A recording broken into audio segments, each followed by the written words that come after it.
ମରିବୁ ପଛେ ଇଞ୍ଚେ ହେଲେ ଭିଟାମାଟି ଛାଡ଼ିବୁ ନାହିଁ। ବନ୍ଦର ଓ ବିନାଶକାରୀ ପେଟ୍ରୋକେମିକାଲ ପ୍ଲାଣ୍ଟ ଏବଂ ହସ୍କରାରୁ ଚୌମୁଖ ଯାଏ ବନ୍ଦର ଭିତ୍ତିକ ଶିଳ୍ପ କରିଡର ନିର୍ମାଣକୁ କଲେ ସ୍ଥାନୀୟ ବାସିନ୍ଦା ତୀବ୍ର ବିରୋଧ।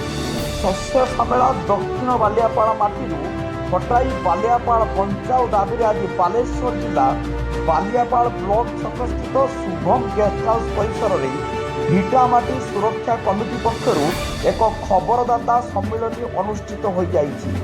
ଏହି ଖବରଦାତା ସମ୍ମିଳନୀରେ ଭିଟାମାଟି ସୁରକ୍ଷା କମିଟିର ଆବାହକ ଅରୁଣ ଜେନା ଆସନ୍ତା 6 ତାରିଖରେ ହେବାକୁ ଥିବା ଜନ ଆନ୍ଦୋଳନ 6 ତାରିଖ ପରିବର୍ତ୍ତେ ଚଳିତ ମାସ 19 ତାରିଖରେ ହେବାର ନିଷ୍ପତ୍ତି ହୋଇଥିବା ସୂଚନା ଦେଇଛନ୍ତି।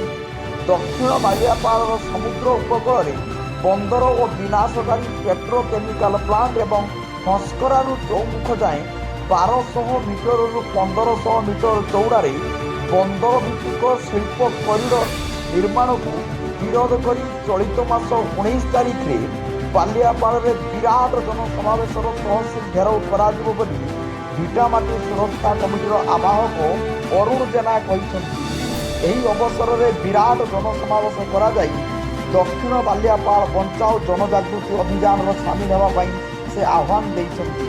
ଏହି ଖବରଦାତା ସମ୍ମିଳନୀରେ ବାଲିଆପାଳ ବ୍ଲକ ଅଧ୍ୟକ୍ଷା ରଞ୍ଜିତା ନାୟକ, ଭିଟାମାଟି ଯୁବ ସାମୁଖ୍ୟ ରଞ୍ଜନ ଗିରି, ବେତଗଡ଼ିଆ ପଞ୍ଚାୟତର ଅରୁଣ ଦେହୁରୀ, ଭୀମ ମୋହୁରୀ ପ୍ରମୁଖ ଯୋଗ ଦେଇ ବନ୍ଦର ଓ ବିନାଶକାରୀ ପେଟ୍ରୋକେମିକାଲ ପ୍ଲାଣ୍ଟ ଓ ହସ୍କରାରୁ ଚୌମୁଖ ଯାଇ ବନ୍ଦର ଭିତ୍ତିକ ଶିଳ୍ପ କରିଡର ନିର୍ମାଣକୁ ବିରୋଧ କରି ବକ୍ତବ୍ୟ ରଖିଥିଲେ। ବାଲିଆପାଳରୁ ଜ୍ୟୋତିରାଦିତ୍ୟ ପାତ୍ରଙ୍କ ରିପୋର୍ଟ, ଜନତା ଏକ୍ସପ୍ରେସ।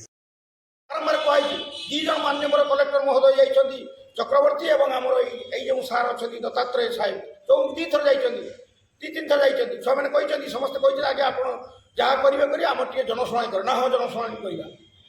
ପ୍ରଶାସନ କ'ଣ କରୁଛି? ରାଜ୍ୟରେ ହେଉଛି କ'ଣ? ଗୋଟେ ଅମଳତାନ୍ତ୍ରିକ ଶାସନ ଚାଲିଛି। ଆମ ଦୁଃଖ ଦୁର୍ଭାଗ୍ୟ ଏ ରାଜ୍ୟର ମୁଖ୍ୟମନ୍ତ୍ରୀ ଯିଏ, ସିଏ ଯଦି ବୁଝିଥାନ୍ତେ ତାଙ୍କ ବାପାଙ୍କୁ, ସେଥିପାଇଁ ମୁଁ କହିଛି ନବୀନ ବାବୁ ବାପାଙ୍କୁ ପଢ଼, ଆଗକୁ ବଢ଼, ଆମ ପାଇଁ ଫଳନା କିନ୍ତୁ ଦୁଇର ଗାଡ଼ି। ତମେ